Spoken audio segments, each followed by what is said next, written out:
LaWanda Page started her show business career at the very young age of 15 in St. Louis. She was a fire dancer. She actually did put on her routine as part of an act in Fred's Circus episode 15 of season 5, where he gets an elephant, called The Greatest Show in Watts. Her nickname back then, and including in the episode, was the Bronze Goddess of Fire, while she worked in small St. Louis nightclubs. At one point, she toured the entire world with her fire act to such places like Canada, Japan even, and Brazil.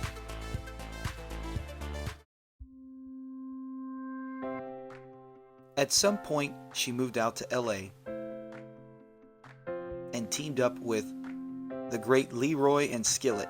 Yes, those two, Leroy and Skillet, who were actually in several episodes of Sanford and Son, two of Fred's good buddies. They became a group called Skillet, Leroy, and LaWanda, or sometimes Skillet, Leroy, and Company. They told LaWanda when they met her, "You can do comedy. In fact, if you don't do comedy, you can't work here," referring to the nightclub that they were working at when she was doing her dance act. Page went on to do 5 live solo comedy albums, which was outstanding and gave her the nickname the Black Queen of Comedy. She also did several collaborative live comedy albums with Skillet, Leroy, and herself in the late 1960s and early 1970s. At this time, LaWanda had been planning on leaving show business. She was pretty much done with it and was going to move back to St. Louis. As fate would have it, a call from Redd Foxx in 1972 stopped that. Sanford and Son had just started earlier that year. Redd, being known for his generosity, was able to get one of the show's producers to consider bringing in LaWanda to read for the role of Aunt Ester.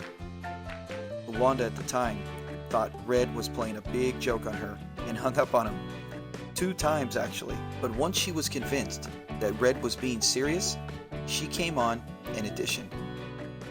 Turns out she actually got the part. But before taping could begin, producers began to get worried about her lack of TV or sitcom experience and thought, she'd only done a few things with dancing and show business, but nothing for TV. One of the producers finally told Redd that Page would need to be fired and another actor would need to be cast before the show could begin taping. Redd Foxx, of course, would have no part of that. Page would keep the part or he would walk. Besides having his friends back, he knew LaWanda would be fantastic for the Aunt Ester role. Redd was so sure about it that he actually told them, "You never heard of this lady, but the night, the first show, LaWanda goes on the air, they will be dancing in the streets in every ghetto in the United States." The producer finally listened to Redd and allowed LaWanda to get the part. After that, the rest, as they say, is history. We know what happened. Redd Foxx was 100% correct. The best comedy rivalry was born and continues 40 years later to this day. As great as LaWanda is, and she is one of the best, she truly is one of the queen of comedies, much credit goes to Redd Foxx for his dedication to his friendship to her and his incredible vision to see what LaWanda Page can do with the role. And of course, one last thing, watch it, sucka. The best line. I'm so thankful for Redd and LaWanda for everything they've given us, and so happy we get to watch them day in and day out. Thanks for watching, guys.